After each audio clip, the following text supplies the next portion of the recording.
आजकल बिहार में एक नया कार्यक्रम शुरू हुआ है। 1 महीना हो गया लगभग। एक इंजीनियर साहब पकड़ाए थे 67 लाख की 87 लाख कैश मनी के साथ। उन्हें पता लाया गया,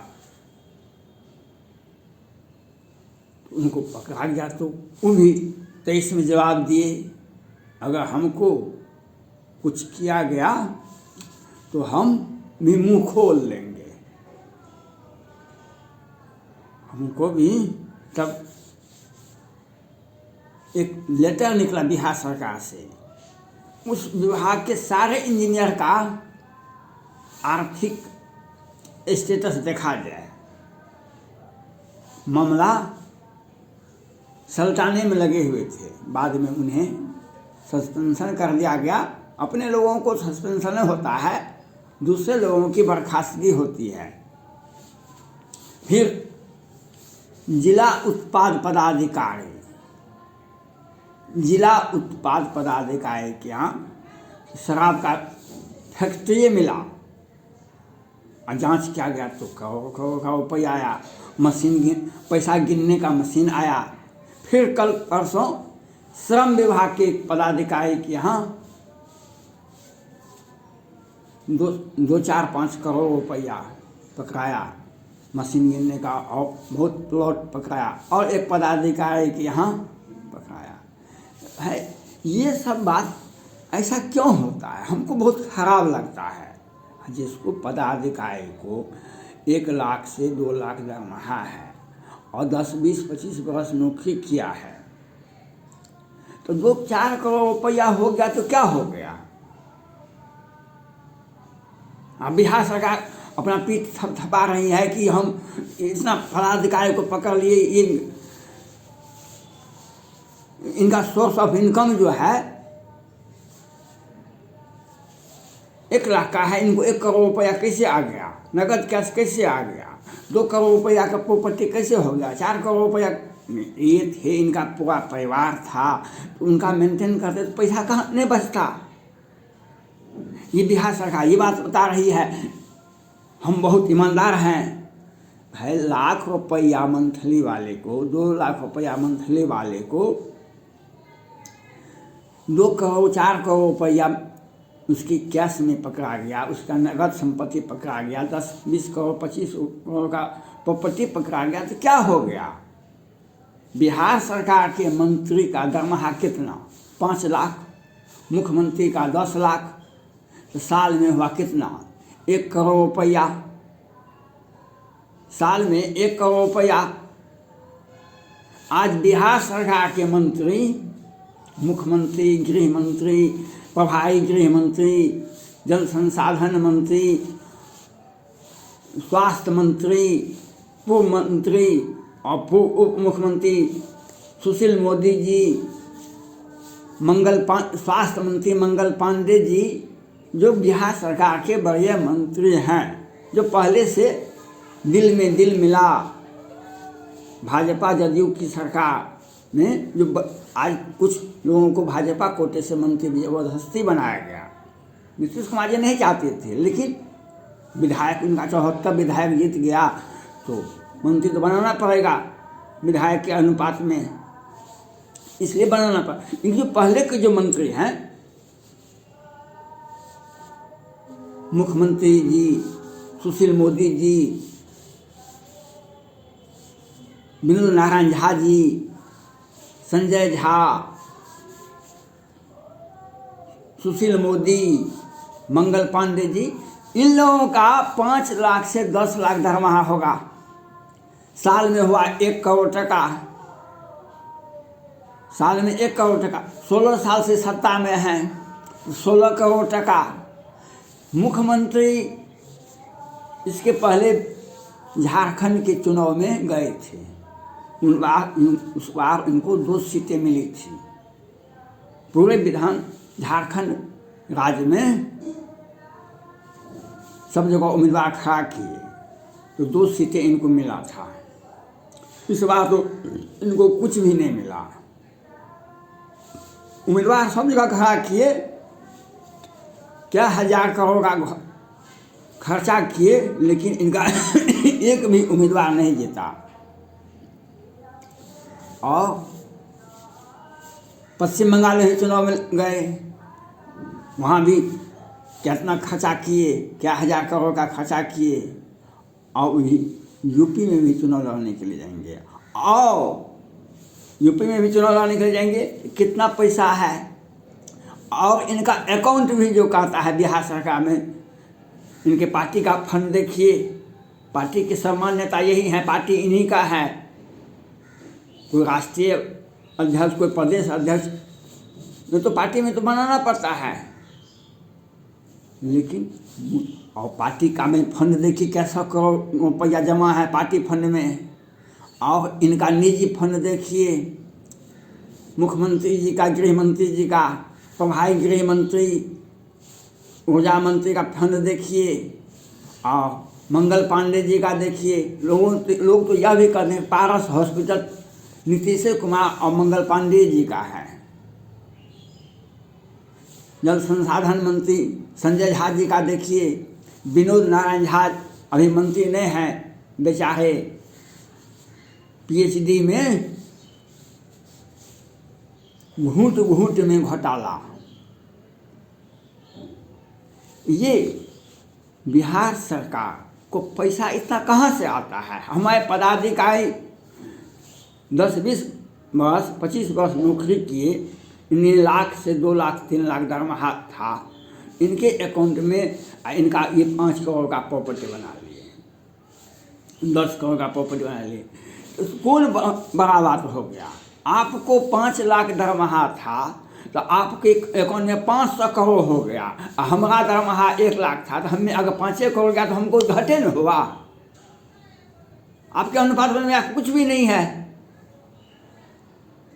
बिहार सरकार का इकोनॉमिक्स कहता है तो पैसा कहाँ से आवे। हम भारत की भावी पर चुनाव लड़ेंगे पूरे भारत में, तो फंड कहाँ से आएगा?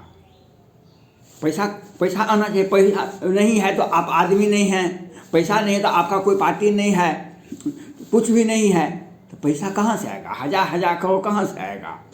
लाखों करोड़ कहाँ से आएगा? आएगा कैसे? तो शराब का रास्ता, बिहार सरकार का खजाना भरता शराब से, उसको रोक दिया गया। उससे 1000 करोड़ पैसा आया, जदयू के फंड में, पार्टी के फंड में गया, इनका निजी अकाउंट में गया। बिहार सरकार में बढ़िया मंत्री हुआ करते थे विजेंद्र प्रसाद यादव जी। ये साधारण परिवार से आते हैं, मुखिया परिवार से आते हैं, लेकिन 16 वर्षों से हैं मंत्री। तो इनका कितना अकाउंट देते थे? ये इनकम टैक्स कितना देते थे पहले बताइए? क्या 100 करोड़? इनके परिजन का अकाउंट देखिए, इनका स्टेटस देखिए। बिहार सरकार के जो बड़े मंत्री हैं उनका अकाउंट देखिए, उनका 5 वर्ष 10 वर्ष जब मंत्री नहीं थे उनका इनकम टैक्स देखिए, कितना इनकम टैक्स देते थे। नाम भी नहीं जानते थे इनकम टैक्स किसको कहते हैं। लेकिन आज इनके अकाउंट में इनका स्टेटस, इनके परिवार का स्टेटस, इनके रिलेशन का स्टेटस मिलाकर के 200, 400, 500 करोड़ से प्रॉपर्टी कम नहीं है। आप पदाधिकारी कहाँ, आप काहे छापा मारते हैं? हमको अगर 1 लाख रुपया दरमाहा है, 50,000 दरमाहा है, 2 लाख रुपया, 4 लाख रुपया दरमाहा है, तो हमको 10, 20, 25 करोड़ का प्रॉपर्टी नहीं होगा। आपको 5 लाख का 5 लाख से 10 लाख का आमदनी आता है। मंत्री में बैठे हुए घोटाला कर रहे हैं, आपके अकाउंट में हो जाता है 1000 करोड़। चुनाव में खर्चा भी करते हैं और आपके अकाउंट में भी जमा आता है, आपके अकाउंट में भी जमा रहता है, पार्टी फंड में भी टका जमा होता है। और पटना हाईकोर्ट के वरीय न्यायाधीश राजेश कुमार जी ने ऋण घोटाले के बारे में जो किस तरह से बिहार सरकार घोटाला करते हैं, बैंक ऑफ बड़ौदा का 10 करोड़ रुपया ट्रांसफ़र हो गया था। बिना बिहार सरकार के आदेश का ट्रांसफ़र हो सकता है सरकारी फंड से टका? बिना बिहार सरकार के आदेश का ट्रांसफ़र हो सकता है?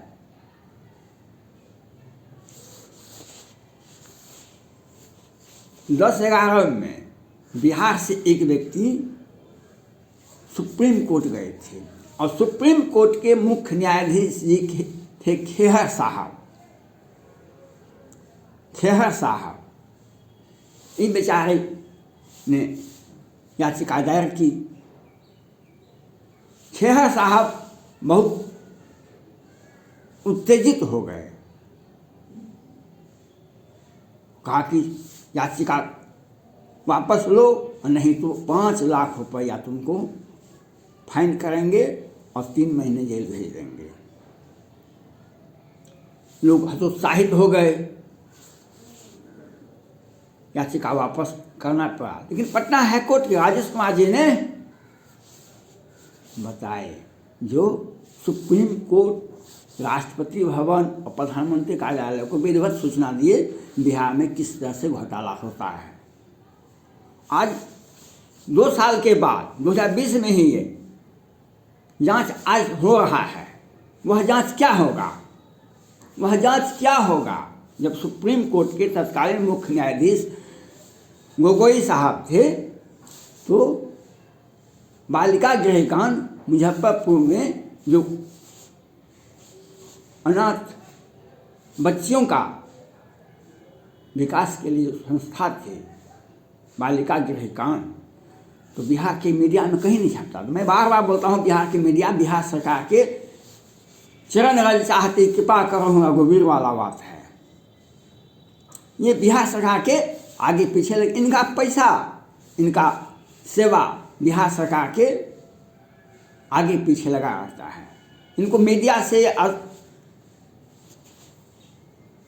कुछ भी नहीं है। बिहार सरकार के पीछे ये बेचारे सेवा में लगे रहते हैं, जो कहते हैं बिहार सरकार वही करते हैं। सुप्रीम कोर्ट को कैसे न मालूम हो गया? तो पता चला जो वहाँ पर जब जांच करवाए सुप्रीम कोर्ट के तत्कालीन मुख्य न्यायाधीश गोगोई साहब, तो 11 बच्ची की हत्या होती है, 34 के साथ बलात्कार होता है और बिहार सरकार के कैबिनेट मंत्री उस संस्था को बार बार करोड़ों आवंटन देते थे, भौतिक सत्यापन करते थे। कुछ लोग, एक मुसलमान भाई सुप्रीम कोर्ट चले गए थे जो कुरान का कुछ आयात, कुछ दोहा को हटा दिया जाए। मैं आज ये बताना चाहता हूँ, रामायण, गीता, बाइबिल, कुरान, ये सभी ग्रंथ नहीं हैं, सभी महामंत्र हैं। एक एक पंक्ति सत्य है। रामचरितमानस में कहा गया है, पंक्ति आप सुनिए, यौवन ज्वर किसे नहीं बलकावा, मच्छर का ही कलंक न लावा, चिंता सांपनी को नहीं खाया, केहिन पद पाए बोराया। केहिन पद पाए बोराया। जो संस्था सुप्रीम कोर्ट ने जो आदेश दिया था जिला न्यायाधीश को जांच करने का बालिका गृह कांड, उस माननीय न्यायाधीश जिला न्यायाधीश थे सिन्हा जी, उन्होंने जो जजमेंट दिए, मीडिया से जो बात किए, तो उसमें ये कहे इस संस्था से बड़े बड़े लोगों के यहाँ लड़के का सप्लाई होता था। जो बन जौर किसे नहीं बलकावा। बिहार सरकार आर्थिक मैनेजमेंट करती है और हजार करोड़ घोटाला करते हैं। बिहार के बुद्धिजीवी से मैं अपील है, आप सुप्रीम कोर्ट में याचिका दायर कि सुप्रीम कोर्ट के मुख्य न्यायाधीश की अध्यक्षता में सीबीआई जांच होनी चाहिए। इनका आर्थिक कहाँ से आता है? सरकार से आता है कि वेंटिलेटर से आता है? इसका जांच होना चाहिए और सुप्रीम कोर्ट के मुख्य न्यायाधीश की अध्यक्षता में सीबीआई, इनका आर्थिक इकोनॉमिक का जांच होना चाहिए। धन्यवाद।